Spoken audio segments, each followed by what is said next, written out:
Your move, Mr. Collins. Oh, I was lost in thought. Lost is an excellent choice of words. Your move, Mr. Collins. Yeah? Aren't these flowers beautiful, Mr. Collins? Quite passable for a small garden. My own humble abode is separated only by a lake from Lady Catherine's beautiful estate, where there is a veritable profusion of bloom. I believe you said a very agreeable young woman, Lady Catherine. She is thought to be proud by many, but I have never seen anything but affability in her. Your move, Mr. Collins. I believe you said she is a widow. Has she any family? One daughter. What sort of lady is she? Is she handsome? Your move. A most charming young lady indeed, but unfortunately of a sickly constitution.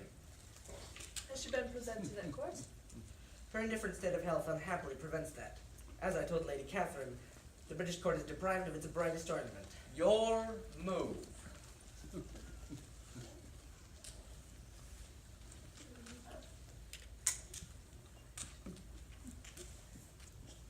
Her ladyship seemed quite pleased with the idea.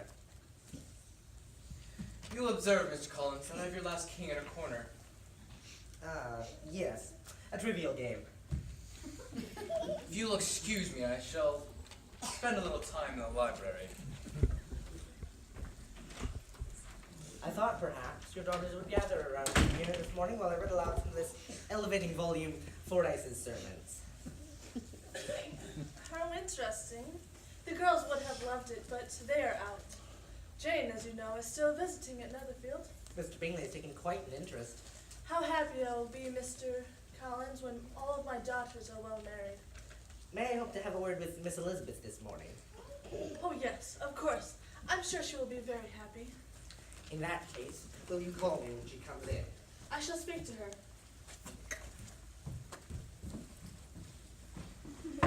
Mr. Bennet! Mr. Bennet! Go away! How can you understand my feelings, Mr. Bennet? You are not a mother. Good morning, Mrs. Bennet. Good morning, Charlotte.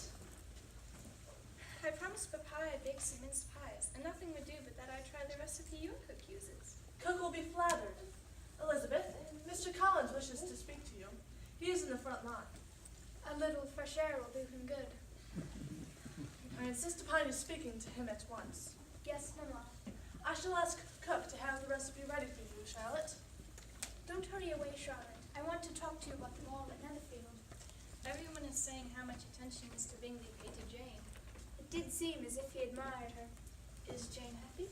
Very happy, but you know how she is so composed that a man could never guess her real feelings.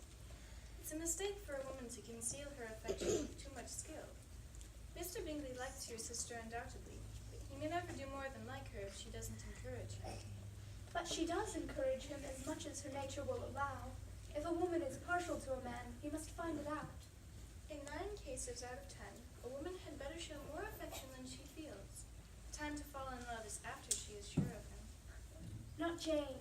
Her love knows no design. You didn't fare so well at the ball, Lizzie. That hateful Mr. Darcy. I have heard him talking about me. You did? Mr. Bingley suggested that he asked me to dance. Our fine Mr. Darcy said she is tolerable, but not handsome enough to tempt me.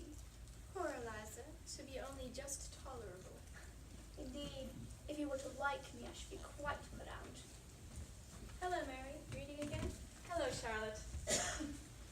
In a way, Mr. Darcy's pride is understandable. A fine young man with family, fortune, and everything in his favor has a right to be proud. I could forgive his pride if he had not mortified mine. Pride is a very common failing, I believe. By all that I have ever read, I'm convinced that human nature is particularly prone to it. Indeed, there are few of us who do not cherish a feeling of self-complacency on the score of some quality or another, real or imaginary. Yes. I must get the recipe before I leave. Vanity and pride are different things, though the words are often used synonymously. A person may be proud without being vain. I'll see you again before I go. Please do. Pride relates more to our opinion of ourselves. Vanity to what we would have others think of us. I know you're clever, Mary. The idle chatter of my younger sisters has no appeal for me.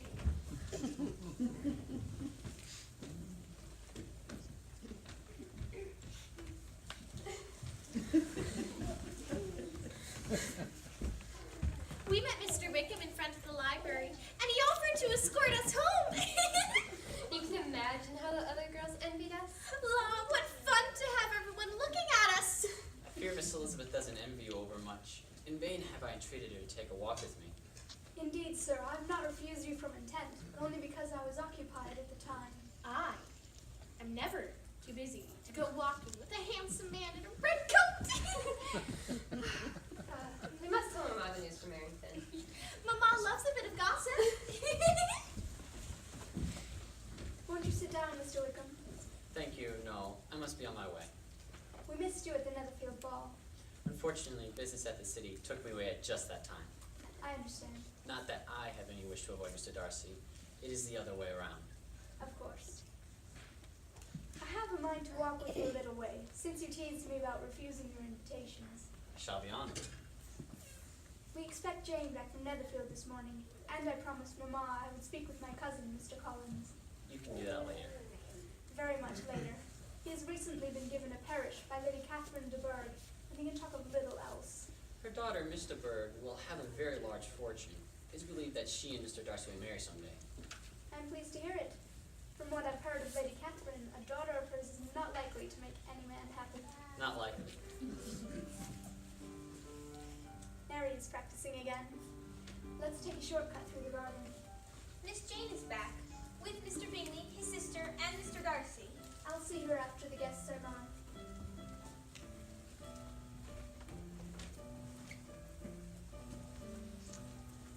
Sit down, my dear Caroline.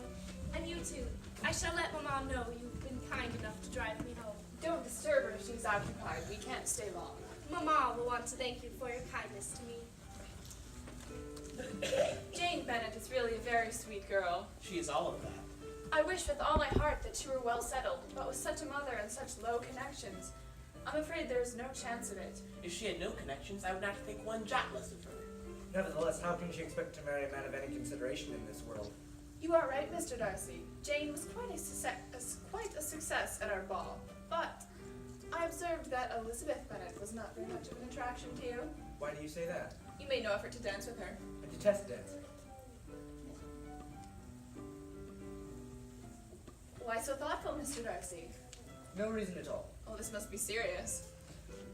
I was thinking of the very great pleasure which a pair of fine eyes in the face of a pretty woman can bestow.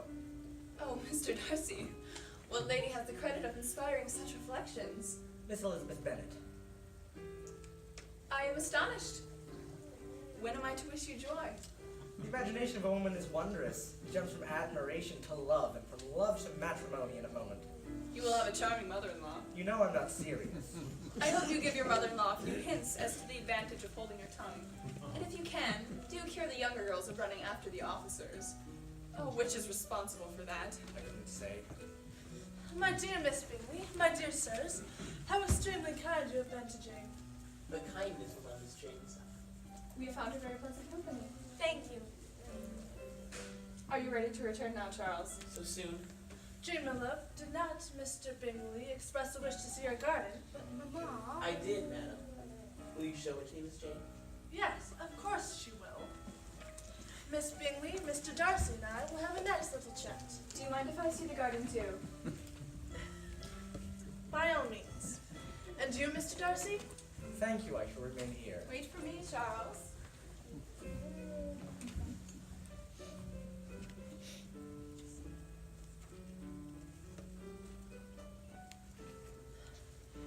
You are a great reader, Mr. Darcy. Yes, madam.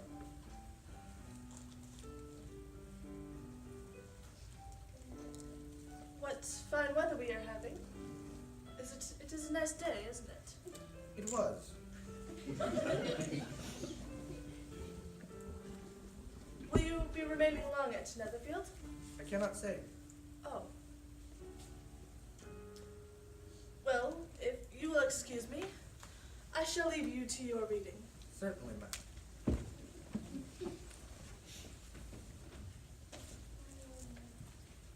morning, Mr. Darcy. Good morning, Miss Elizabeth. We have brought Miss Jane. I've just seen her. I'm sure Jane had a most delightful time. Quite. It is your turn to say something now, Mr. Darcy. You might make some remark about the weather. Consider it made. One must speak a little, you know. And in some cases, the less said the better. Nevertheless, I shall introduce the next topic. I've just had a short walk with a mutual friend of ours, Mr. Wickham. Mr. Wickham has a way of making friends, whether he may be equally capable of retaining them as best said. He has been so unlucky as to lose your friendship, Mr. Darcy, and through no fault of his own. Miss Bennet, do not judge my character when you know so little about me. I've seen and heard enough. All my life I have tried to avoid weakness of any kind. Weakness such as vanity and pride. Vanity is weakness indeed, but pride, that is another matter. I suppose you would never allow yourself to be blinded by prejudice. I hope not. Do you, Miss Elizabeth? Certainly not. Then we will drop the subject for the moment. If I am ever to get them inspired late, I really must be on my way. Miss Lucas? Mr. Darcy, how nice to see you again. Charlotte is going home to do some baking. My girls are never allowed in the kitchen, but I'm sure your dear mother knows what is best for you, Charlotte. Charlotte is very clever, and I envy her. Thank you, Lizzie. Goodbye, Mrs. Bennet. And you, Mr. Darcy. Elizabeth has such a sympathetic nature. A delightful garden. It's small, but we enjoy it. I am sorry that we must leave so soon. We hope you will come again. Thank you. You may depend on it. Dear Jane has so enjoyed her visit. We enjoyed having her.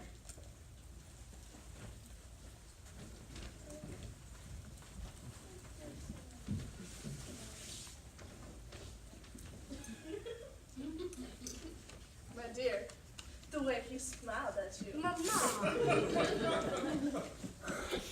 You may tell Mamma all about it.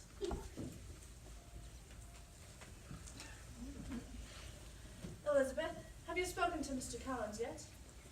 Not yet. You must do so at once. I have been waiting, madam, but I fear you have forgotten my request. Indeed not. I was but just this minute reminding Lizzie that you wished to speak to her. Come, Jane. Mama, please don't go. I beg of you to stay. Mr. Collins must excuse me. He can have nothing to say to me that anybody need not hear. Nonsense, Lizzie. Stay where you are. Please, Mama. Such modesty. Lizzie, I insist upon you staying and hearing what Mr. Collins has to say.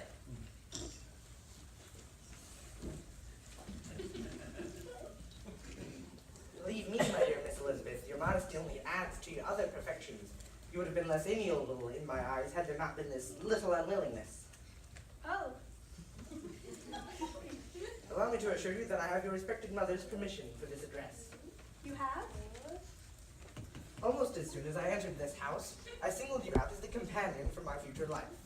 Now, before I let my feelings run away with me, I will state my reasons for coming here expressly to select a wife.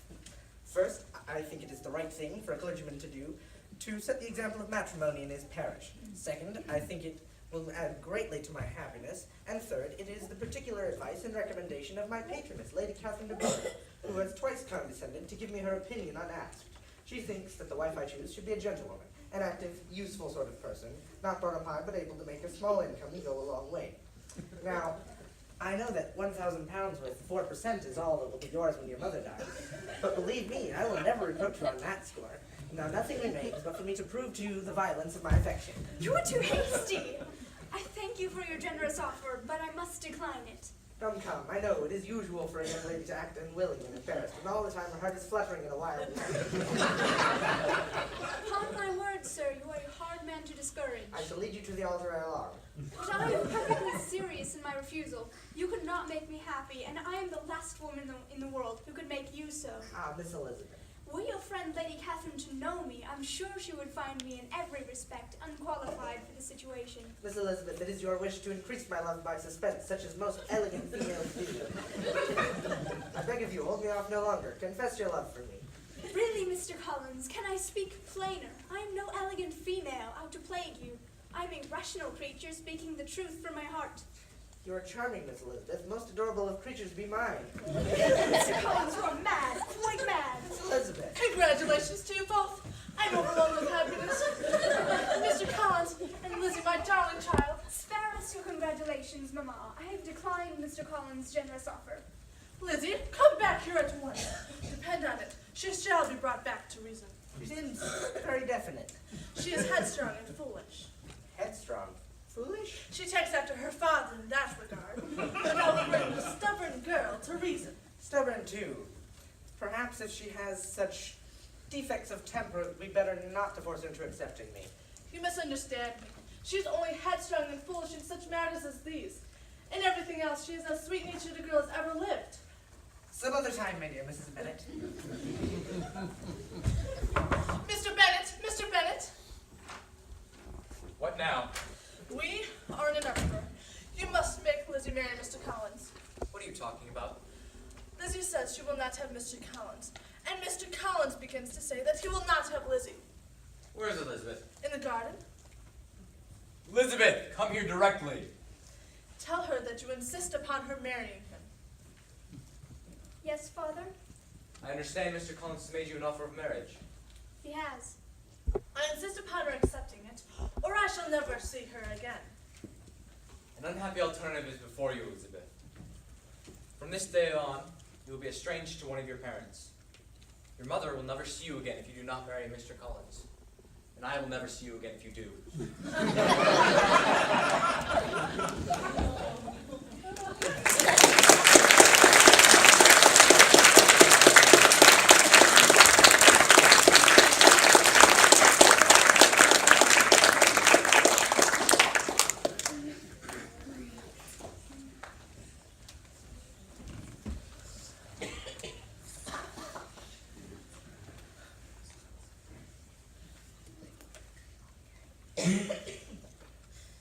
I tell you, Mary, nobody takes my part.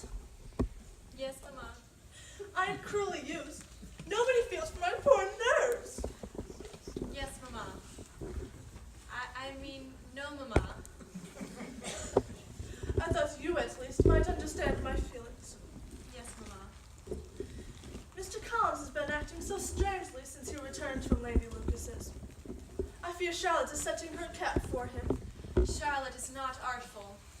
She is 27 and must feel quite desperate. Dear me, if my own daughters don't appreciate my efforts. And here she comes now, looking as unconcerned as may be. Please, Mamma, don't continue to plague Lizzie. I tell you, Miss Lizzie, if you go on refusing every offer of marriage, you will never get a husband. Do I seem worried? I shall not be able to keep you when your father is dead. Don't you think you've talked about this enough? If Lizzie doesn't care for Mr. Collins, then that is the end of it. I shall never speak of it again. But if Charlotte Lucas marries Mr. Collins, we shall be turned out before your father's cold in his grave. Please, Mamma. At least I can console myself that you have found favor with Mr. Bingley. Do you think he will declare himself soon? I've done everything I can to hurry him along. Now you're embarrassing Jane. A note has been delivered from Netherfield. For me, For Miss Jane. Thank you, Bill. read it aloud, Jane. For Miss Bingley, I dare say. What elegant paper she uses. It is from Miss Bingley. If you'll excuse me, I shall retire to my room. Without reading the note. Jane, is it bad news? It is surprising news. Oh, surprise! You must tell us. The Bingleys have taken leave of Netherfield and are on their way to town, They've gone? without any intention of coming back. Mr. Darcy is remaining to close the house for his friend. I can't believe it. It seems to have been a very sudden decision. Mr. Bingley said he makes up his mind in a hurry, but no, Jane, it can't be true. It's all Mr. Darcy's doing, I'll warrant. But why should he interfere? If your nose wasn't always buried in a book, you'd realize how proud he is. He considers our Jane not rich or grand enough for Mr. Bingley. That odious odious Mr. Darcy. Caroline says she hopes we will meet again at some future time, and regrets that they could not bid me farewell. Oh, does she? She hints there is some attachment between Mr. Bingley and Mr. Darcy's younger sister. I don't believe it. No one who has seen you two together can doubt his affection for you. That too is Mr. Darcy's plan, to wed his sister to Mr. Bingley. Come, my dear. Come to your room and I shall put cold compresses on your head. Please, Mamma, I'd rather be alone. Perhaps I can console her with some of my extracts. Believe me, Mr. Darcy is at the back of this. He wouldn't dare. He has. He and Miss Bingley between them. Mama! Mama, the most exciting thing! The regiment has been ordered to break! Oh, poor Kitty. Well do I remember the time when Colonel Miller's regiment went away. My heart was broken. How is it that you are so cheerful, Lydia? She has nothing to cry about! Maybe your father will let us go to Brighton for the summer. Papa would never agree. Come, Lydia, out with the news you're bursting with. Colonel Forster's wife has invited me to go with her on a visit to Brighton.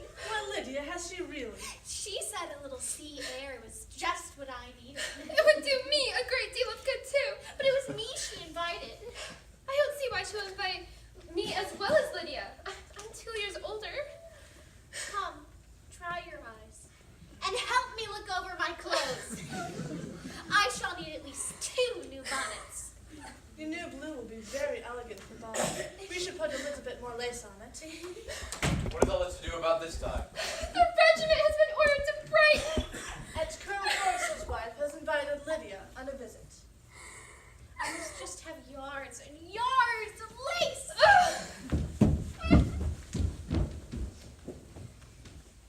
I don't remember anyone asking my permission for this trip. Please, Papa, don't let her go. Why not? Mrs. Forster is so young for a chaperone, and there will be so many officers in Brighton. Lydia will never be happy unless she's made a spectacle of herself in one place or another. And we can never expect her to do so with so little expense or inconvenience to her family as under the present circumstances. But her manners are so unguarded and imprudent. Foolish she undoubtedly is, but she is scarcely out of hand. She is already the most determined little flirt. Papa, I'm asking this for her own good. We shall have no peace at Longbourn if she does not go. Colonel Forster is a sensible man and will keep her out of any real mischief. I sincerely hope so. I'll give her my consent now so that she may not disturb me by asking for it later.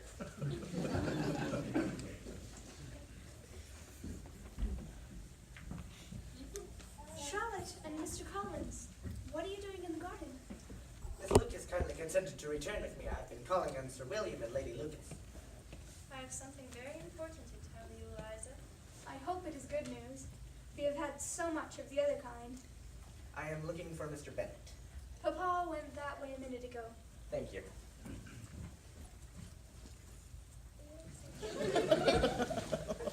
How kind of you, Charlotte, to pass a little time with Mr. Collins.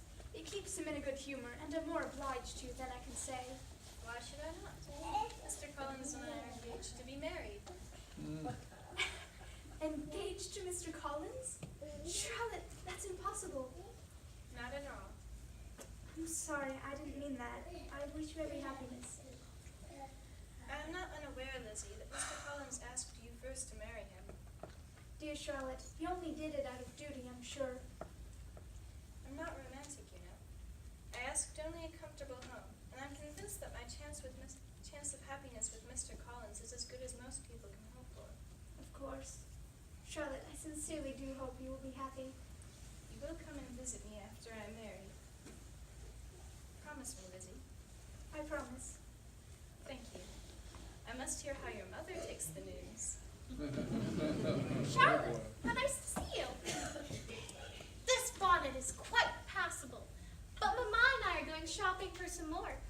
And some new gowns. We have persuaded Jane to come along. Tell them I'll be waiting out here.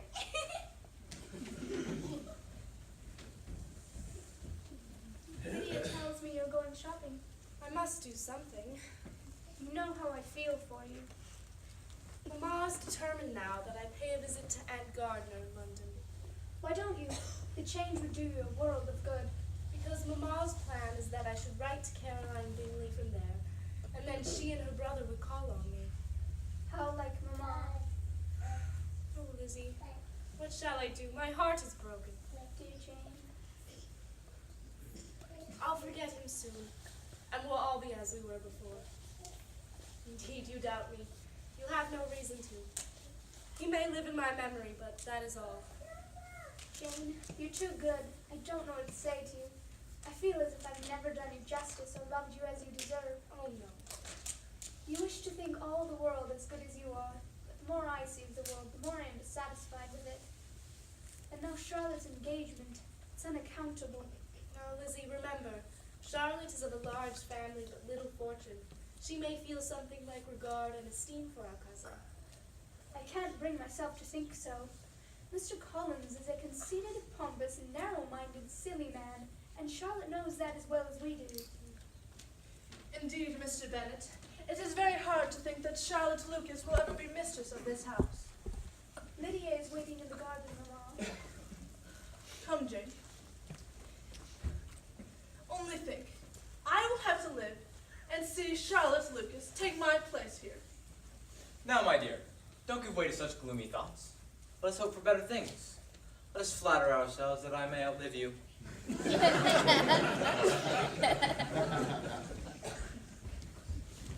So, Lizzie, your sister Jane is crossed in love, I find. Papa, don't you take anything seriously? I've discovered long ago that the only way for a mere man to survive in a household full of women is to find the amusing side of everything. You're not laughing at Jane. No, my dear, I am not. But it's a comfort to think that whatever may befall any of you, you have an affectionate mother who will always make the most of it. Mr. Fitzwilliam Darcy. Oh, well, tell him to come in. Yes, ma'am.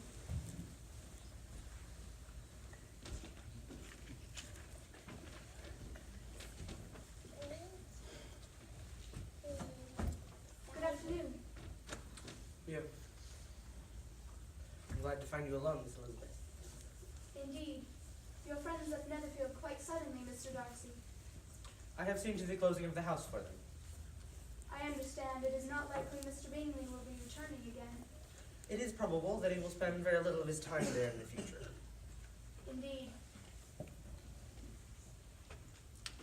I've struggled in vain. It will not do. My feelings won't be repressed. You must allow me to tell you how ardently I admire and love you. Mr. Darcy. My attachment is so strong that in spite all of my endeavors, I find it impossible to conquer my feelings for you. You mean you have tried not to love me, Mr. Darcy? I realize there is a great difference in our connections, and there are great disadvantages in marrying such a family as yours. But nonetheless, I hope you may accept my hand. How dare you speak of my family in that way? It is because I love you that I dare speak at all, that I dare to offend the society of which I am a part. You're insufferable, Mr. Darcy, to speak of love and defense in the same breath. And this is all the reply which I may expect. It is more than you deserve. Do you think that I could marry any man who liked me against his will and against his reason? Do you think that any consideration would tempt me to accept the man who has been the means of ruining the happiness of my sister? I do not understand you. You dare not understand me. Can you deny that you have been the means of separating Jane and Mr. Bingley? I Can you deny that you've done it? I have no wish to deny that I did everything in my power to separate Mr. Bingley from your sister. Towards him, I have been kinder than towards myself. They love each other, Mr. Darcy. What right have you to take their happiness into your hands? You speak of love. What can you know of love? And this is your opinion of me. It is. I thank you for explaining so fully my faults. According to this calculation, they are heavy indeed. They are. But perhaps these offenses might have been overlooked had not your pride been hurt. My pride? Was it not pride that prohibited you from accepting my honest confession of why I could not ask you sooner to be my wife? You could not have made me the offer of your hand in any possible way that would have tempted me to accept it.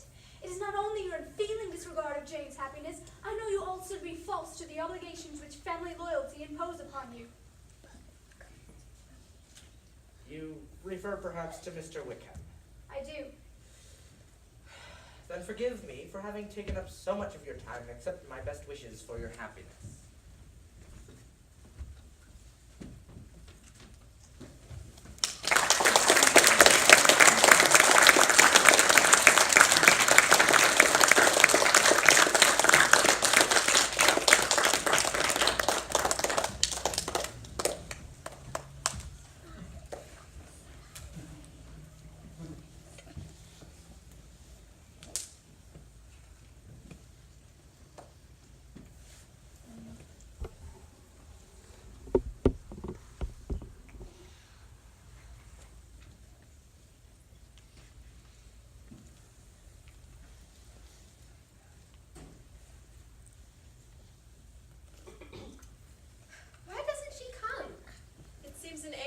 Lizzie went to Charlotte's.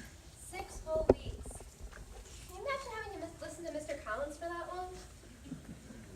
In my opinion, Mr. Collins has some very erudite thoughts.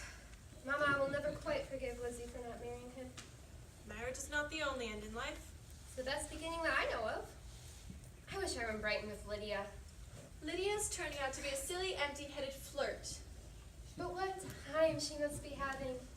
Mr. Wickham is escorting her to all the balls. And all I do is wait for people to come home. No, my dear. You must rest yourself on the settee. Mama, I am not an invalid. There's not a bit of color in your cheeks since you returned from London. I don't know what your Aunt Gardiner was thinking to let you get so run down. Aunt Gardner was very kind, and I feel perfectly fit. Really, I do. Men, as some wise person once observed, are at the bottom of all our troubles. Or did he say women? Kitty, has the postman come? It has been quite some time since I received a letter from Lydia. Lydia is doing quite well, Mama, according to my last letter. Here comes Papa's carriage now! Get no more reading done this afternoon. And no doubt Lizzie has told your father all of the news before we have even gotten a whisper of it. Oh, please. There cannot be that much news from a visit to Mr. and Mrs. Collins. Mama. And dear Jane and Kitty and Mary. How good it is to be home. Glad to have you back with me. Dear me, so are we all. You must tell us all the news. How does Charlotte look? Does she seem happy? Let me get my breath first. The presence of a mere man may not still the clatter of female tongues, but I think you shall speak more freely without me. Jane, you look tired. It's nothing. I had a most delightful time in London. Did Mr. Bingley call to see you? He was busy. His sister Caroline called. Once. 1 15-minute call. But it is your news we are anxious to hear. Did you see any good-looking men to flirt with? Charlotte seems quite happy, and they live very comfortably. Well, I only hope it will last. What sort of table do they keep? Charlotte is a very good manager, I dare say. She is. I suppose they often talk of having Longbourn after your father is dead. They never mentioned it before me. Need we go into that again, Mama? I shall not speak of it again. Besides, Jane, we have talked too long enough. It is time you were out in the sun for a while. But I much prefer to remain here and talk to Lizzie. Nonsense! You must get a little bit of color back into your cheeks. You're quite right, Mama. Kitty, go upstairs with Mary and see if you can do a little bit more further study. Yes, Mama. Mama. I shall see to Jane's chair. Lizzie, tell me everything. Did you see Mr. Darcy? I saw him quite often at Lady Catherine's. Did he make any reference to that strange proposal of his? None at all, but he seemed to put himself out to be more agreeable. Oh, Lizzie, do you really think you did right? You don't blame me for refusing him. No, but to be thwarted in love is a terrible thing. Jane, always thinking of someone else. Tell me about your trip to London. Caroline called only once. I confess I've been entirely deceived in her regard for me. I suspected as much. She mentions that there is an attachment between Mr. Bingley and Mr. Darcy's younger sister, and that they expected the announcement any day. Can't be true. He loved you, Jane. I'm sure of it. I'm quite resigned to it now. At least I try to be. But I still love him, Lizzie. I can't help it. I have moved your chair out into the sun, and Hill has fixed it with pillows. Come now, Jane. Yes, Mama.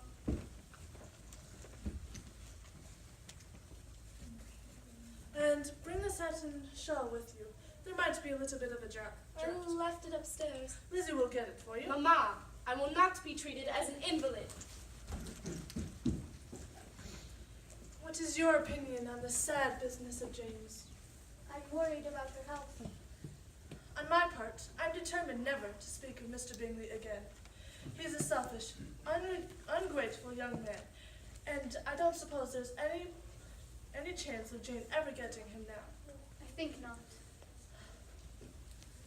And I'm sure poor Jane will die of a broken heart, and then he will feel sorry for what he has done. Lady Lucas, madam. Show her in. Yes, madam. She is called to gloat of Charlotte's marriage again. She probably wants to hear if Charlotte is well. I tell you, every time I see her looking the place over, and I know she is thinking of just when Mr. Bennet is going to die, so that Charlotte can move in. My dear Lady Lucas. I'm glad to see you home again, Elizabeth.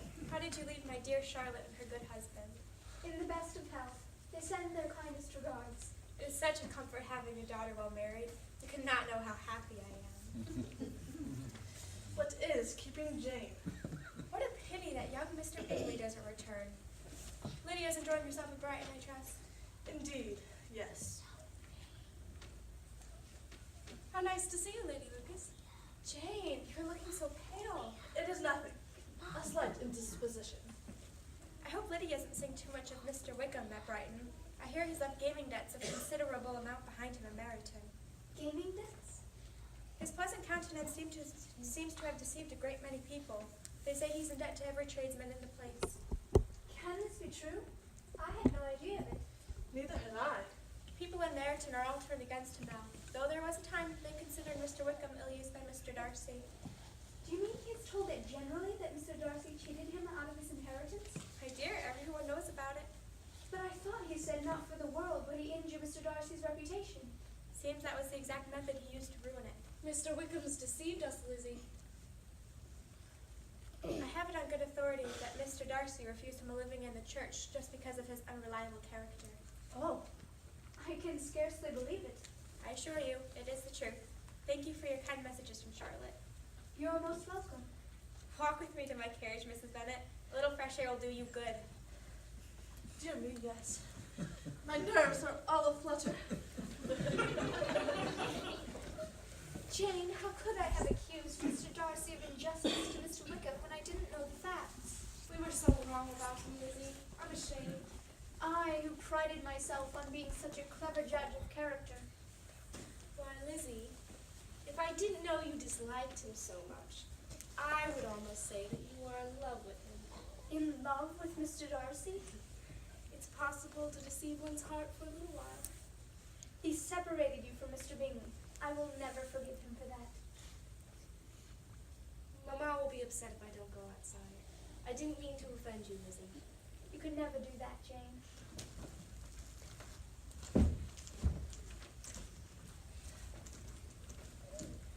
Did you notice the way that Lady Lucas looked at the settee? No doubt she will advise Charlotte to recover it. You imagine things, Mamma. Before your nerves give way over trifles, madam, I have some news of real import. Express from Colonel Forrester of Brighton. About Lydia? She's gone off with Mr. Wickham. Lydia's married. Oh, how happy I am. Wait, my dear. From the note that Lydia left, it is evident that she expected to be married at once. But from what Colonel Forrester's been able to find out, no marriage has taken place. No marriage? Mamma, What is it? Lydia has eloped with Mr. Wickham, but he seems to have no intention of marrying her. Oh, poor Lydia. Oh, poor Mamma. Colonel Forrester said they headed towards London. I'll start there at once. Your Uncle Gardner may be able to help me trace them. That villainous Wickham? No, Mamma, please don't cry. And now here's your father going off to London. And I know he will fight Wickham, and then he will be killed.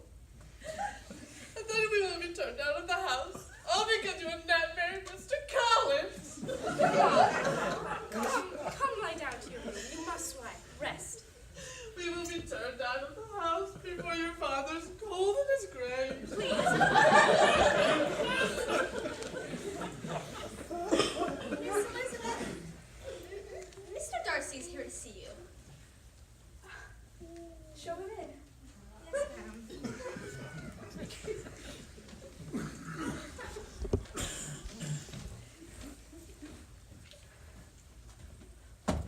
Miss Elizabeth, How do you do, Mr. Darcy?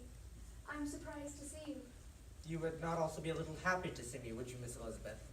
Happy? Mr. Darcy, I find it hard to be happy. What is the matter, Miss Elizabeth? Mr. Darcy, Shall I get you a glass of wine? please, there is nothing the matter. I'm only distressed by some dreadful news. I was riding back to London after my visit to Lady Catherine. How fortunate it is that I stopped in here, Is it? if you will let me be of service to you. No one can do much for us now. My youngest sister has eloped. Has thrown herself into the power of Mr. Wickham. You know him too well to doubt the rest. Wickham. She has no money, no connections, nothing that can tempt him to marry her. I'm grieved, shocked, but is it certain? Absolutely certain. Yes. And what is being done to recover her? My father's going to London, but nothing can be done. We are in disgrace. Try to control yourself, Miss Elizabeth. Such humiliation. No one will speak to us again. Wish there was something I could say or do to ease you in your distress. Lydia is lost forever. Do not give up all hope, Miss Elizabeth. Now I must ask you to excuse me. You're going? To London, immediately. Will you ever forgive me, Mr. Darcy, for thinking ill of you? I will try.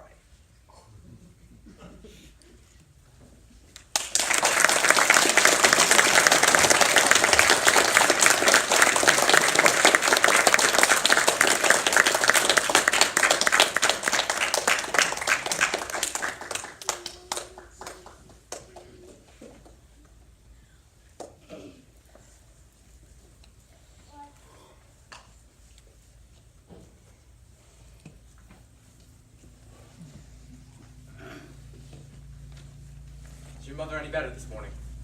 Very little. She declares over and over again that her heart is broken. I blame myself for this. I can find no trace of Lydia or Wickham in London. You mustn't be too severe on yourself, Papa. No, Lizzie. For once in my life, let me feel that I'm to blame. I should have taken your advice and never let Lydia go to Brighton. It's too late for that now. Jane has persuaded Mama to come downstairs. Is she dressing? Yes, but she declares she's too weak to stand. Your mother knows how to give such elegance to misfortune. And I may do the same. Perhaps when Kitty runs away. Oh, Papa, I'm not going to run away. When I go to Brighton like Lydia, I'll behave better than she. You, go to Brighton. No, Kitty. I have at least learned to be cautious, and you will feel the effects of that. Well, well, don't make yourself unhappy. If you were a good girl for the next 10 years, I shall take you to the theater at the end of them. Papa! Now, Mama, don't hurry.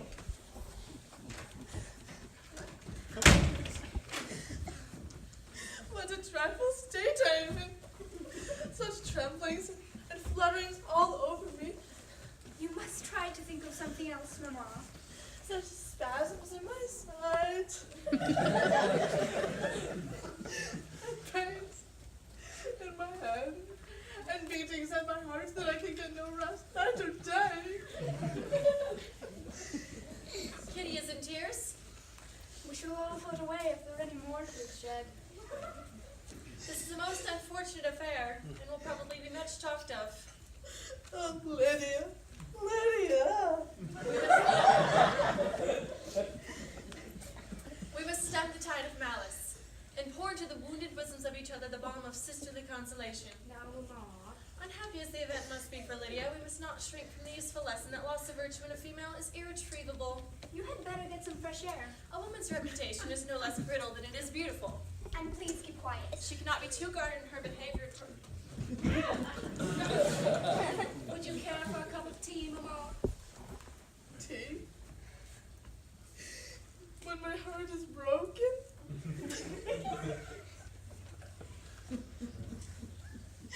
That your father left London without finding a trace of either of them. You must tell cook to make the tea extra strong with plenty of sugar. I have already told her. The tea is nice and hot, madam. It will do you good. It will take more than tea to comfort me now. I thought you wished to know that Netherfield is let again. What? So the housekeeper told me that. So the housekeeper told me this morning. Thank you, Bill. So, Mr. Bingley is returning. Not that he means anything to us. I am sure I wish to never see him again. Your tea is getting cold, Mamma. However, if he wishes to return to Netherfield, he may do so. And who knows what may happen. Perhaps the tea isn't sweet enough. Shall I ring for him? Of course, we agreed to never speak of him again. Is it quite certain he is returning? Surely Mr. Bingley can return to his house without all this speculation. Once he returns, your father must wait on him. Papa shall do nothing of the kind. Should we not leave the initiative to Mr. Bingley? What ungrateful daughters I have. Was there ever such a mother so put upon? I'm sorry to distress you, Mamma, but I will not allow myself to be forced upon Mr. Bingley again. If he wants my society, let him seek it. Shall I help you to your room? Don't bother. I shall have to bear all my sufferings alone. I assure you, Lizzie, this news does not affect me with either pleasure or pain. Sorry that he comes at all.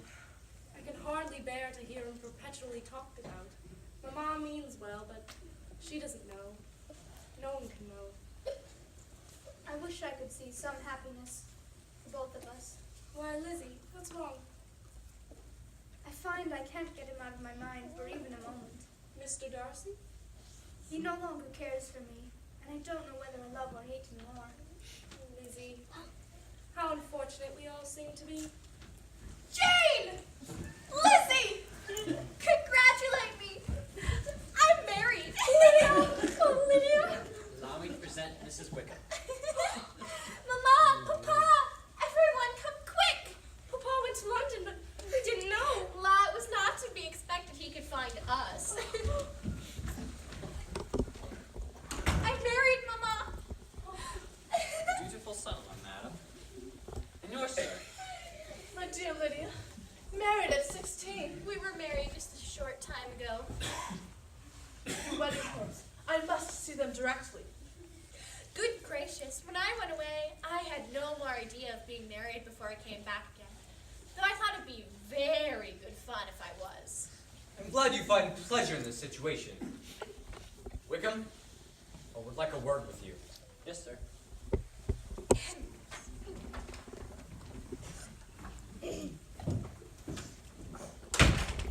Do the people hereabouts know I'm married? How would they know when we just found out ourselves? I was afraid they might not.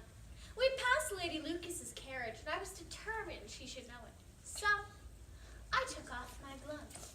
I let my hand rest on the side of the carriage, so that she might see my ring. Lydia, you didn't. And then I bowed and smiled like anything. Your bonnet is the prettiest I've ever seen. That bit of color is far too bright.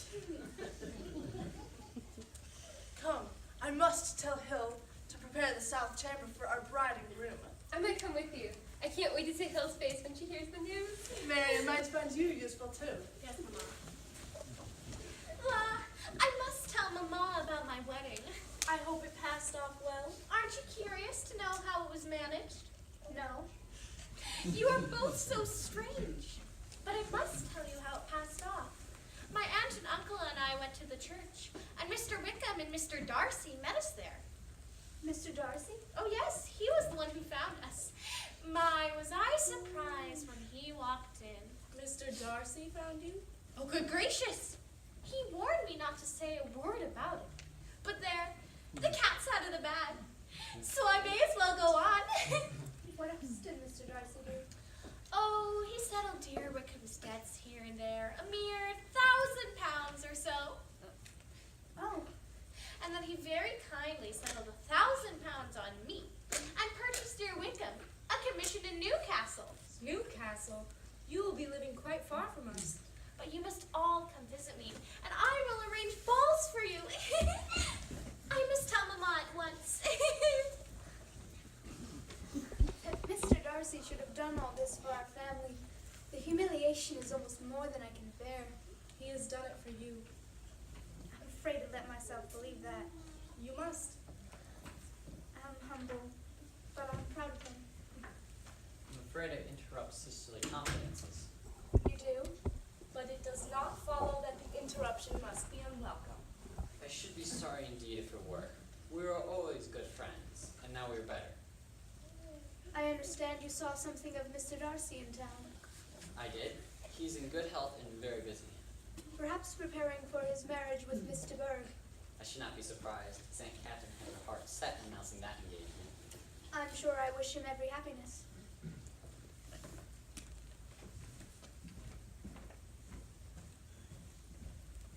What Wickham has done in the past is over. Let us try forgetting. Mary, write down the items as I tell you. We must have calico. And muslin. I wish we were ordering my wedding clothes. And cambric. Mr. Charles Bingley, madam. So soon? Show him in. Yes, madam.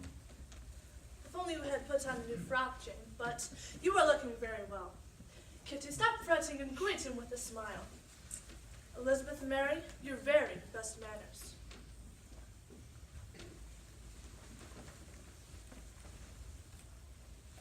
I hope you have no objections, madam, to this early call. Objections? Dear me, no. None at all. Please be seated, Mr. Bingley.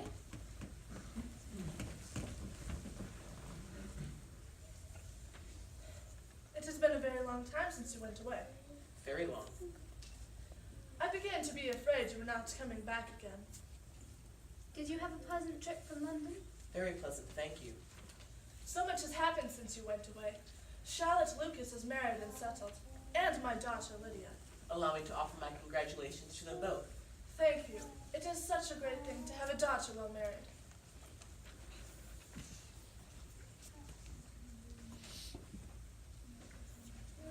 You must take family dinner with us very soon. I shall be pleased. I shall finish my notes upstairs, Mamma. Of course, my love. What's the matter, Mamma? Nothing, my dear. But, come, my love. I wish to speak to you. Elizabeth, I would like to speak to you too. Is it necessary, Mamma? Most necessary. If Mr. Bingley will excuse us. I was about to ask if I could have the pleasure of Miss Jane's company for a stroll in the garden. Of course.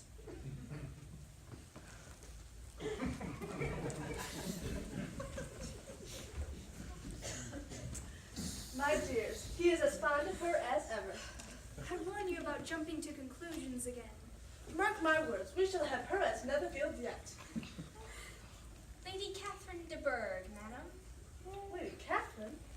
I can't believe my ears. Show her in. Yes, madam. She must be here to see you, Lizzie. That's strange. We thoroughly dislike each other.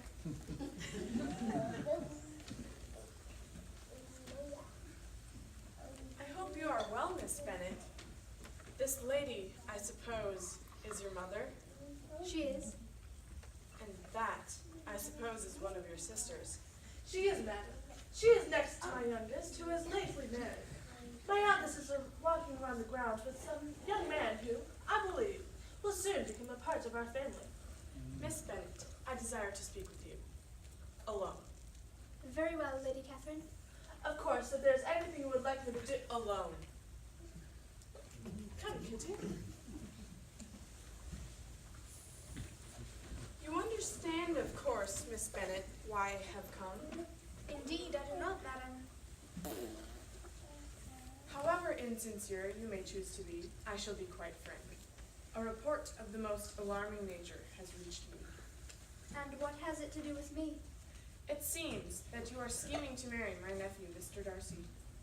Oh, Of course, this is a scandalous falsehood. Such an alliance is impossible. if you believe it to be impossible, I wonder you took the trouble of coming so far.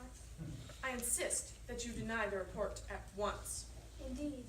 Do you deny it? Has my nephew made you an offer of marriage? But your ladyship has just said that it was impossible. Miss Bennet, I am Mr. Darcy's nearest relative, and what concerns him deeply concerns me. But you are no relative of mine, and have no right to bully me into answering a question. Mr. Darcy is engaged to my daughter. If that is true, you can have no reason to suspect he would ask me to marry him. Impossible, girl. Think twice before you marry one so far above you.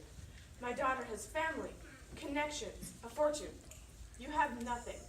Such a marriage would be a disgrace. Mr. Darcy is a gentleman. I'm a gentleman's daughter. So far we are equal. Tell me once and for all, are you engaged to him? I'm not. And will you promise me never to enter into such an engagement? I will make no such promise. This is your final resolve? Very well. I shall know how to act. Do not imagine, Miss Bennet, that your ambition in regard to Mr. Darcy will ever be gratified. Aunt Catherine. Since Miss Elizabeth is too polite to ask you to leave her house, I must ask you to go. My dear Darcy, if you had listened to the pretensions And of what? this...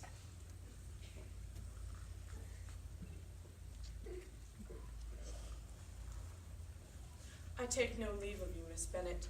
I send no compliments to your mother. You deserve no such attentions. Mr. Darcy, that you should have come upon such a scene. It gives me courage to hope that there might still be a chance for me. Is there, Miss Elizabeth? You've done so much for my family. Lydia told me. Asked her not to mention it. In a way, I am responsible for not having told you of Wickham's character.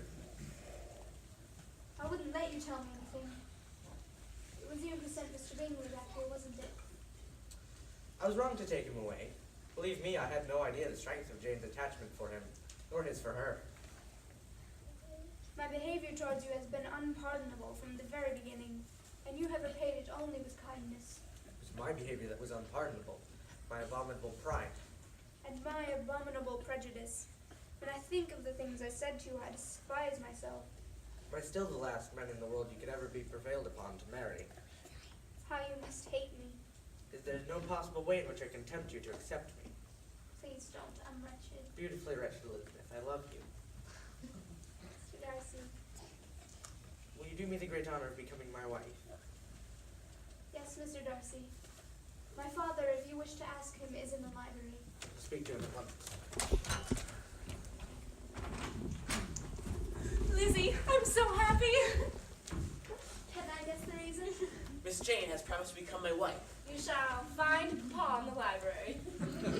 I'm going to marry Mr. Bingley. Oh, my dear Jane.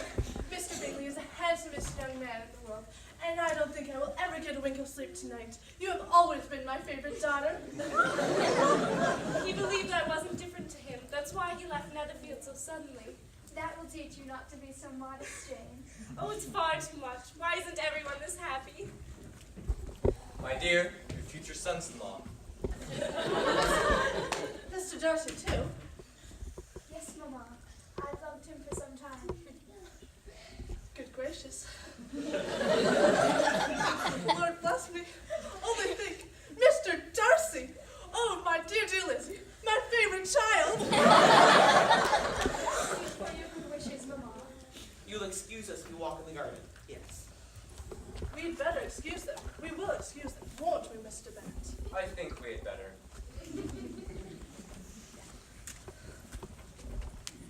I am to have 3 son-in-law. If anyone comes for Mary or Kitty, send them in. I'm quite at my leisure. Mr. Bingley, with 4,000 or 5,000 a year. And my dear Lizzie, with a house in town and 10,000 pounds a year. Mr. Bennet, did you hear that? Mr. Bennet, did you hear that? 10,000 pounds.